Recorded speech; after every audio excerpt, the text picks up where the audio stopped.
it's another DIY decor idea for you today, and it's called the flower burst mirror.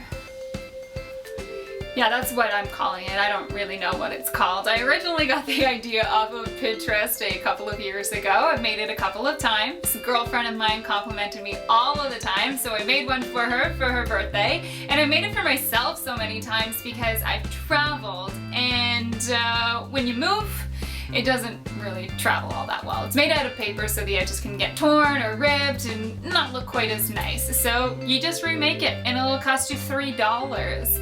Very easy to do as well, and like I said, looks fantastic. I've had so many compliments on this. So how do you make it? So first you're going to start with 4 sheets of Bristol board in whatever color you would like to use. You'll need some scissors, also a hot glue gun, a round mirror for the center or something round for the center, thumbtacks to hang it up when you're all done, and some paper towel. Yeah, you're probably wondering about this. This is actually where we start. So you can take 2 sheets of paper towel and fold this in half, and this is going to be for our template for our flower petals. Now you can just go ahead and cut out the shape that you like. I like to make mine nice and fat at the bottom and then go to a nice pointy tip. It's usually about a sheet and a half long once I've made my template. And once you like it, you can move on to the next step. So that's just lining this up on your Bristol board. What I'm doing is folding this in half because we do want to make a crease for the center of your petals.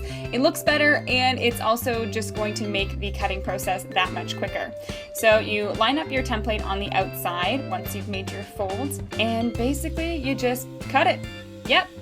Would you look at that? We have already got our very first petal made.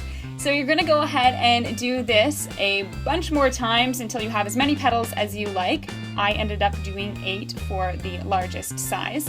And then you're gonna go back with that template that you just used and go to make it a little bit smaller to use for your medium-sized petals. I probably cut off around an inch or so to make my medium size. So just go ahead with the same steps that we did for the largest petals and make all of your flower petals. So here we've got large, medium, and small, and that means we are all done. I did 8, 6, and 6. You can do however many you want, but then we can move on to the assembling stage.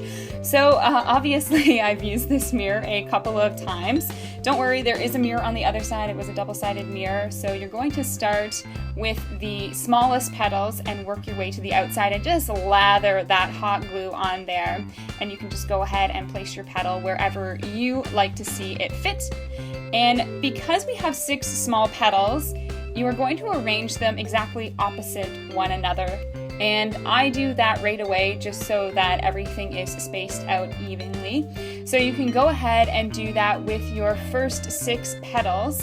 And when it's all done, you could stop there if you want to, but we're going to move on to the medium-sized petals. And as you can notice, there are going to be 6 spaces in between all of those petals, perfect for each point of the 6 medium petals that we have to glue on now. So they line up exactly perfectly. You can, again, stop with just those 2 layers, but I wanted to make my mirror a lot bigger, so I'm going ahead and moving on with my 8 large petals, and they don't exactly line up quite as nicely as the smaller ones, so you might want to just lay them out before you glue them down. And once you're all done, that's it.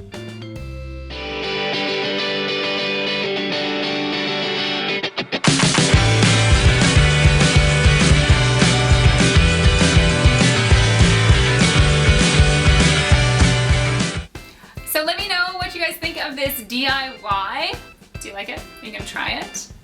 If you do, I want to see how your creation turns out. You know, you can take a different take on this, try a different color, a different mirror on the inside. You can also try different sizes. What about different petal shapes? I've never even thought of doing that myself. So whatever you come up with, I'd love to see it. You can follow me on Instagram and on Twitter at JanelleSteeper and send me those photos. Don't forget to use the hashtag toDIYfor. In the description box below, you will find where I found all of my materials and how much everything costs, which was pretty cheap, by the way. So don't forget to like and subscribe if you enjoy these DIYs, and come on back next week for a new DIY. Cheers. Put to sleep. What are they called again?